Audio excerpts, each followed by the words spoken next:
টানা 2 দিন বৃষ্টির ফলে ঈদগাঁও উপজেলার পোক্কালী ইউনিয়নের গোমাতলী ও বাংলা বাজার এলাকায় 200 পরিবার পানির মধ্যে ইতিমধ্যে ডুবন্ত অবস্থায় রয়েছে। আমরা এখানে এসে জানতে পেরেছি এখানকার যে পাশে যে নদী রয়েছে সেই নদীর টেকসই বেড়িবাঁধ না থাকার কারণে এই পরিবারগুলো প্রতিনিয়ত প্রতি বছর পানির মধ্যে তলিয়ে যায়। আমরা একটু যদি দেখাতে চাই আপনাদেরকে, আপনারা একটু যদি লক্ষ্য করলে তাহলে দেখতে পাবেন প্রায় বাড়ি পানির মধ্যে তলিয়ে গেছে। ইতিমধ্যে বাড়ির ভিতরীয় হাঁটু পর্যন্ত পানিতে পরিণত হয়েছে। তাদের রান্না বান্না করতে কষ্ট হচ্ছে, আমরা সেটিও জানতে পেরেছি। এখানে আমরা এলাকাবাসীদের কাছ থেকে যেমনটা জানতে পেরেছি, যে পাশে নদী রয়েছে সেই পাশের নদীর টেকসই বেড়িবাঁধ না হওয়ার কারণে তারা এই দুর্ভোগে পোহাচ্ছেন, সেটি আমাদেরকে জানিয়েছেন। 2 দিন ধরে বিদ্যুৎ নেই এবং বাড়ির মধ্যে পানি জমে রয়েছেন, আমরা সেটিও দেখতে পাচ্ছি। আজ পার্শ্ববর্তী যে মসজিদ রয়েছে সেই মসজিদে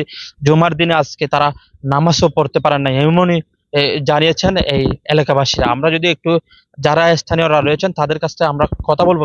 হয়তো তাইতে বলে খামি করতে আরো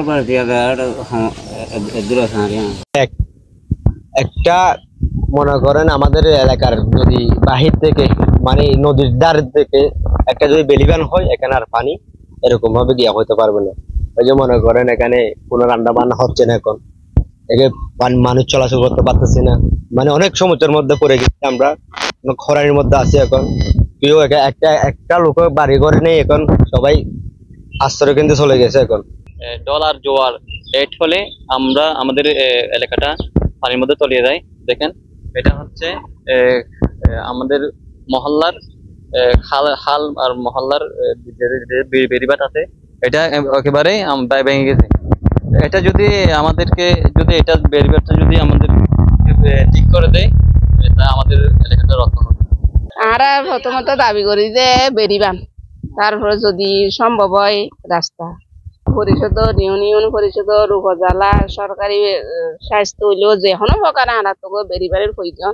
পোক্কালীর গোমাতলী বাংলা বাজার নামক এলাকায় প্রায় 200 পরিবার একটি বেড়িবাঁধ না থাকার কারণে প্রতি বছর বন্যার পানিতে তলিয়ে যায়। আমরা এই এলাকায় এসে যেটি জানতে পেরেছি, তাদের এলাকাবাসীর দাবি হচ্ছে তারা একটি টেকসই বেড়িবাঁধ চান। আবু বকর সিদ্দিক, গোমাতলী, CCN।